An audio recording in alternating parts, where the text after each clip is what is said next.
Selamat pagi Ibu Asi dan teman-teman. Kami dari kelompok 1 akan mempresentasikan tentang analisis dan strategi MSDM. Sebelumnya, perkenalkan saya Lydia Febrianti Sihombing dan rekan kerja saya yaitu Sarah Inka Pulpa dan juga Yoel Yogaswara.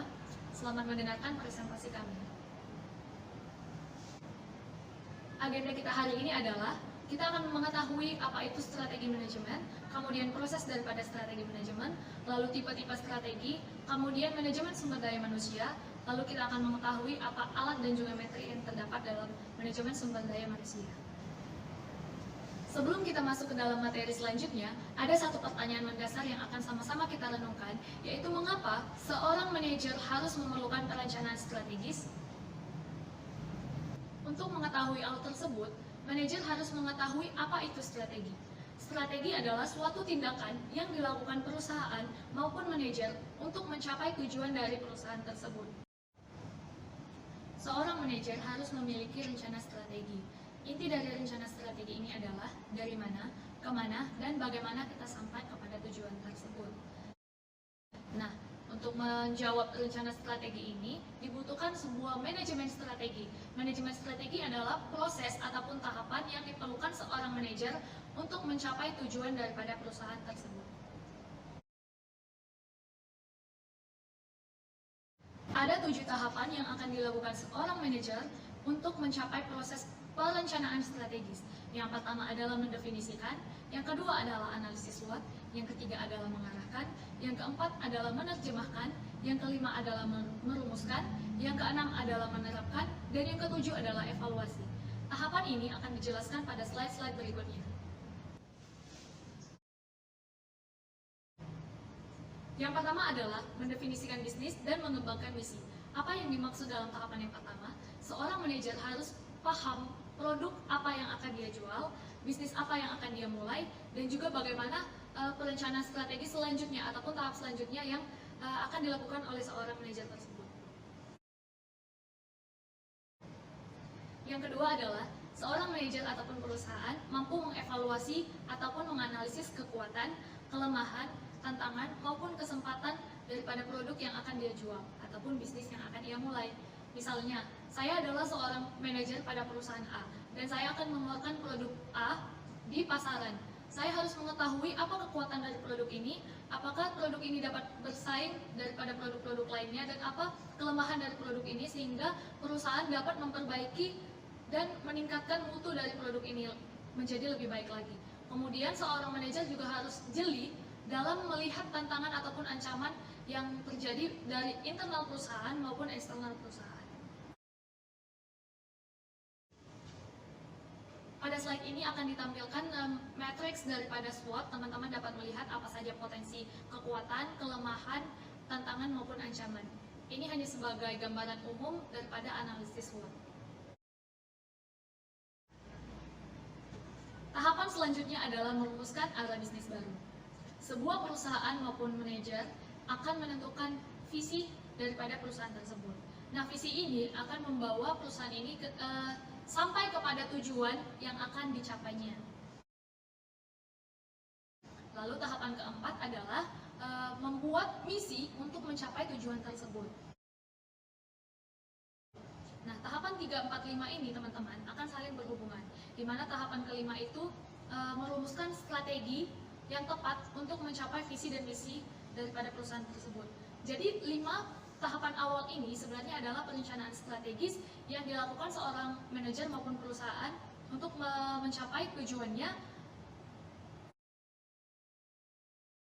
Tahapan yang ke-6 dan yang ke-7 adalah tahapan eksekusi, di mana tahapan ke-6 ini strategi yang telah dibuat itu akan dilakukan, dan di tahapan yang ke-7 itu strategi yang telah dilakukan itu akan dievaluasi bagaimana kekurangan maupun kelebihan daripada strategi tersebut.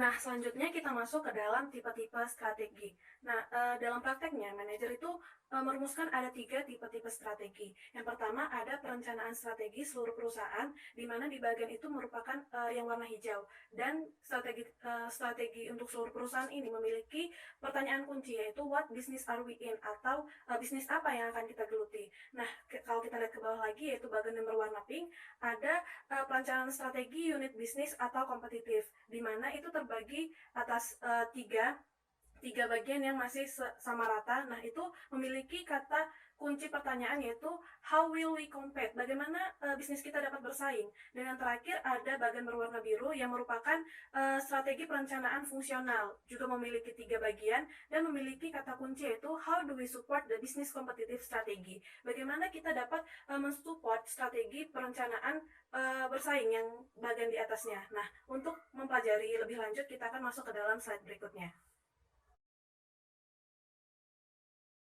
Oke, yang pertama ada strategi korporasi. Nah, pada strategi korporasi ini memiliki pertanyaan kunci, yaitu berapa banyak dan jenis bisnis apa yang harus kita geluti. Nah, dalam strategi tingkat korporasi ini mengidentifikasi portofolio bisnis secara total, terdiri dari perusahaan dan bagaimana bisnis ini dapat berhubungan satu sama lain.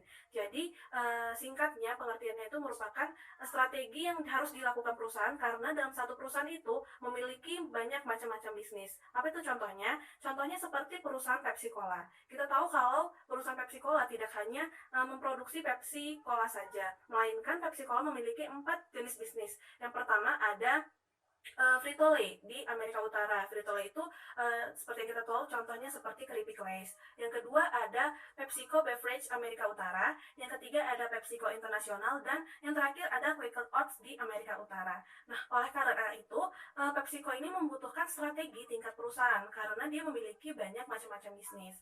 Nah, dalam strategi korporasi ini dapat dilakukan dengan menggunakan 5 macam strategi. Yang pertama ada single business. Apa itu single business? Nah, single business merupakan konsentrasi. Jadi dalam perusahaan itu biasanya hanya menawarkan satu produk dalam satu pasar. Jadi mereka itu hanya berkonsentrasi pada satu produk itu. Contohnya yang kami ambil di sini yaitu WD 40 Company atau Water Displacement 40 Company yang membuat pelumas perangkat dengan teknik pelumas perangkat keras dengan teknik semprot atau spray gitu. Nah, yang kedua ada diversifikasi. Strategi korporasi diversifikasi menyatakan bahwa perusahaan akan berkembang dengan menambahkan lini produk baru. Contohnya apa? Seperti PepsiCo. PepsiCo itu juga merupakan contoh perusahaan yang menggunakan strategi korporasi diversifikasi. Karena mereka selama bertahun-tahun selalu menambahkan macam-macam keripiknya dan juga macam-macam Quaker Oats-nya begitu. Jadi PepsiCo itu merupakan salah satu perusahaan yang menggunakan strategi diversifikasi. Yang ketiga ada strategi integrasi vertikal. Nah, strategi integrasi vertikal ini merupakan strategi yang perusahaannya berkembang dengan memproduksi bahan bakunya sendiri atau menjual produknya secara langsung. Contohnya seperti perusahaan Apple. Kita tahu kalau Apple itu memproduksi dan mengambil bahannya sendiri dan menjual di toko atau pasarnya sendiri, seperti itu. Dan yang keempat ada strategi konsolidasi. Strategi konsolidasi merupakan pengurangan size kalau bahasa Inggrisnya. Jadi maksudnya itu peleburan satu atau dua perusahaan dan menjadi satu perusahaan begitu. Jadi mereka itu dapat lebih berkonsentrasi. Dan yang terakhir ada perluasan geografis yang merupakan penyebarluasan perusahaan tumbuh dengan memasuki pasar teritorial baru. Misalnya dengan bisnis ke luar negeri, seperti yang dilakukan juga oleh Pepsi Cola. Kita tahu Pepsi Cola tidak hanya ada di negaranya, tetapi juga seperti di negara kita juga ada Pepsi Cola, seperti itu. Nah, yang kedua ada strategi kompetitif. Pada level strategi ini memiliki pertanyaan kunci, yaitu atas dasar apa setiap bisnis kita akan bersaing. Seperti yang sudah saya jelaskan sebelumnya, masing-masing bisnis ini seperti Frito-Lay atau Quaker Oats, mereka membutuhkan strategi tingkat bisnisnya masing-masing. Jadi, pada strategi kompetitif ini mengidentifikasi cara membangun dan memperkuat posisi bersaing bisnis jangka panjang di pasar. Contohnya seperti bagaimana Pizza Hut dapat bersaing dengan Papa John atau Walmart dapat bersaing dengan Target. Nah, seperti itu. Jadi pada level strategi ini dapat dilakukan dengan 3 contoh strategi. Yang pertama ada cost leadership. Jadi dari cost leadership ini merupakan perusahaan dapat menjadi pemimpin berbiaya rendah di suatu industri. Contohnya seperti Walmart. Kita tahu bahwa Walmart merupakan perusahaan department store yang sangat menekankan di bagian biayanya, baik itu biaya harga produk, biaya produksi, ataupun biaya pendistribusian. Walmart mempertahankan keunggulan kompetitifnya melalui sistem distribusi berbasis satelit.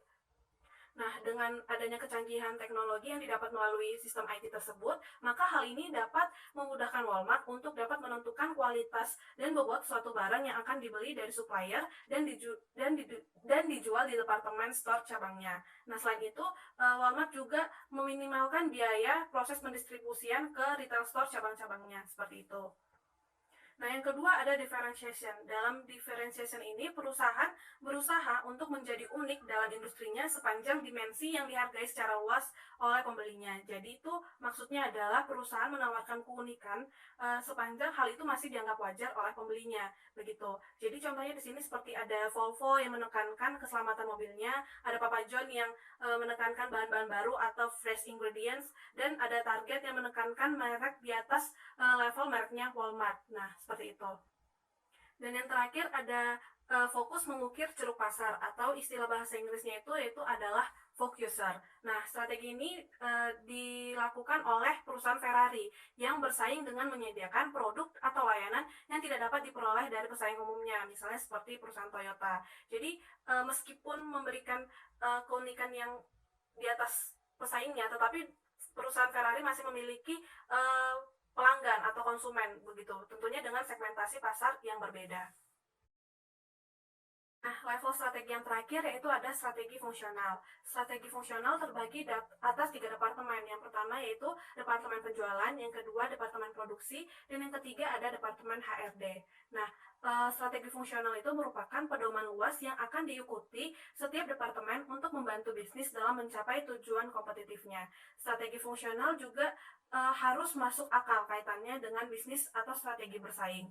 Nah, jadi strategi fungsional ini biasanya dirumuskan secara spesifik pada area fungsionalnya untuk mendukung strategi unit bisnis. Nah, strategi fungsional ini juga biasanya dihasilkan dan dievaluasi oleh kepala departemen, seperti kepala pemasaran atau kepala keuangan dan kepala produksi atau kepala operasi. Jadi contoh dari strategi fungsional ini misalnya seperti Hotel Portland yang ingin bersaing dengan memberikan pelayanan yang luar biasa. Oleh karena itu tentunya kepala departemen perlu merumuskan teknik merekrut dan melatih karyawan yang sangat berorientasi pada pelanggannya, seperti itu.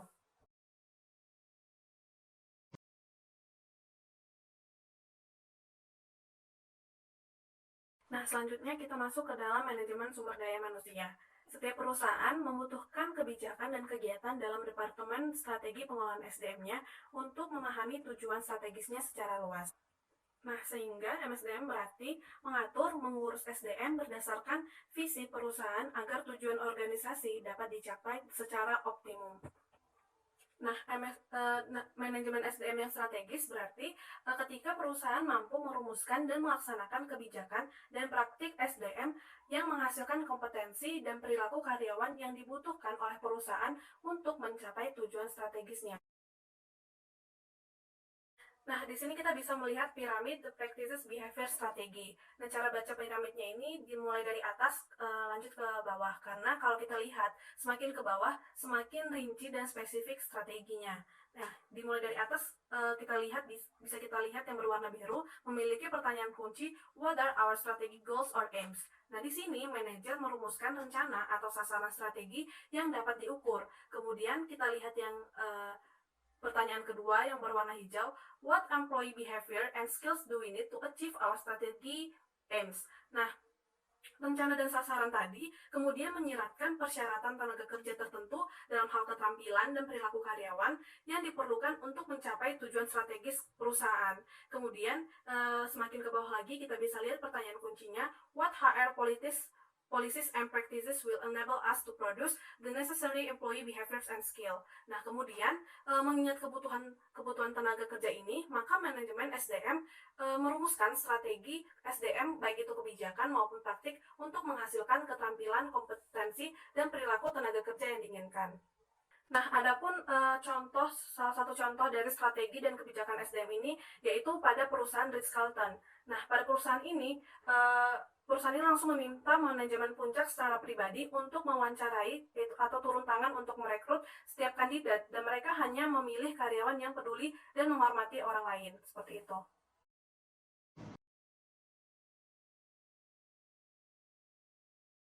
Manajer menggunakan beberapa alat untuk menerjemahkan tujuan perusahaan ke dalam bentuk kebijakan dan kegiatan manajemen sumber daya manusia. 3 alat penting itu termasuk peta strategi atau strategi map, kartu nilai pekerja atau human resource scorecard, dan panel instrumen digital atau digital dashboard.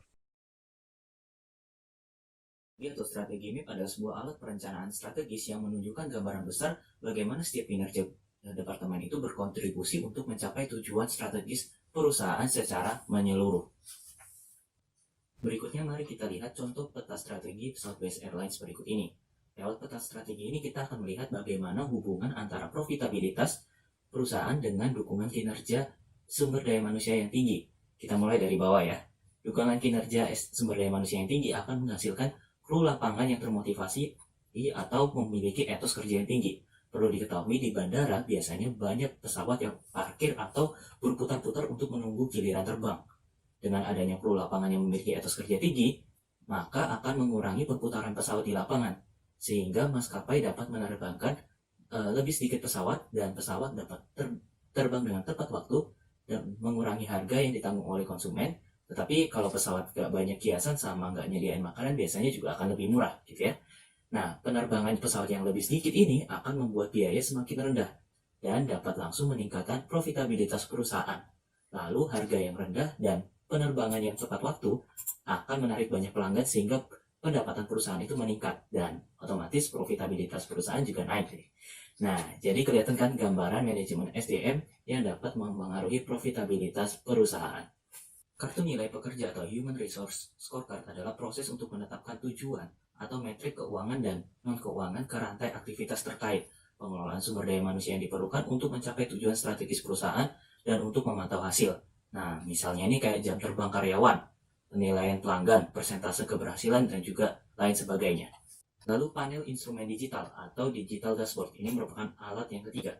Alat penyajian data kepada manajer dengan menggunakan grafik, bagan, dan juga gambar yang terkomputerisasi yang menggambarkan posisi perusahaan dari semua metrik proses kartu nilai atau Human Resource Scorecard yang tadi itu.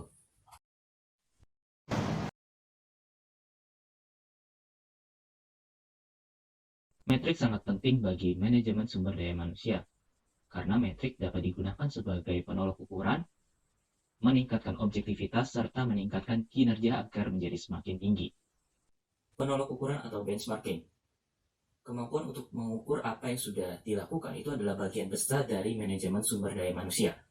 Akan sia-sia kalau misalnya sebuah hotel sudah menetapkan layanan pelanggan yang baik sebagai tujuan, terus hotel tersebut tidak dapat mengukur layanan pelanggan itu sudah mencapai tujuannya atau belum. Ya, kemampuan untuk mengukur apa yang sudah dilakukan itu adalah bagian yang integral dari proses strategi manajemen sumber daya manusia.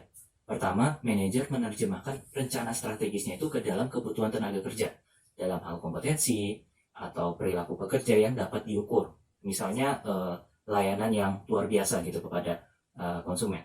Nah, mengingat persyaratan tenaga kerja ini, manajer kemudian merumuskan sebuah strategi, kebijakan atau praktik sumber daya manusia yang bisa mendukung, kayak misalnya program pelatihan baru, atau peningkatan gaji dan lain-lain. Nah, hal itu dimaksudkan untuk menghasilkan kompetensi tenaga kerja yang dimaksud. Nah, akhirnya manajer sumber daya manusia mengambil tindakan untuk mengukur apakah kebijakan dan praktik barunya tadi sudah menghasilkan kompetensi dan perilaku karyawan yang diperlukan. Setiap manajer perlu menjadi seseorang yang objektif. Bagi manajer, poin kunci untuk menjadi objektif adalah untuk membuat keputusan yang lebih baik. Nah, cara untuk menjadi objektif antara lain adalah tidak melibatkan pendapat pribadi atau relasi orang lain dalam mencari bukti atau informasi. Ketika ingin menerima tenaga kerja, tidak melibatkan pendapat pribadi, subjektivitas, dan juga semisal orang yang akan daftar ini memiliki relasi dengan rekan kerja yang lain gitu. Nah, itu yang biasanya sering terjadi di Indonesia ya. Nah, menjadi objektif dalam manajemen sumber daya manusia ini juga memerlukan eksperimen. Jadi tidak hanya melalui proses wawancara, tetapi juga dari eksperimen, bisa dari tes, dan juga hal-hal yang lainnya. Atau High Performance Work System. Sistem kerja dengan performa tinggi adalah seperangkat kebijakan dan praktik manajemen sumber daya manusia yang mampu mendorong efektivitas organisasi. Metrik sumber daya manusia yang sebelumnya tadi itu merupakan ukuran kuantitatif dari beberapa aktivitas manajemen sumber daya manusia seperti pergantian karyawan atau jam kerja karyawan dan lain-lain. Nah, itu sangat penting dalam menciptakan kebijakan dan praktik sumber daya manusia yang punya performa yang tinggi. Ini karena memungkinkan manajer untuk membandingkan praktiknya mereka dengan praktik organisasi yang lain yang lebih baik atau yang sudah sukses, atau juga membandingkan kinerja sumber daya manusia yang sekarang dengan kinerja sebelumnya, apakah ada peningkatan atau justru malah ada penurunan. Nah, sistem kerja dengan performa tinggi ini akhirnya akan menjadi sebuah perangkat kebijakan dan praktik manajemen sumber daya manusia yang bersama-sama akan menghasilkan kinerja karyawan yang unggul. Terima kasih atas perhatiannya. Apabila saudara memiliki pertanyaan, dapat diajukan pada sesi sinkronus.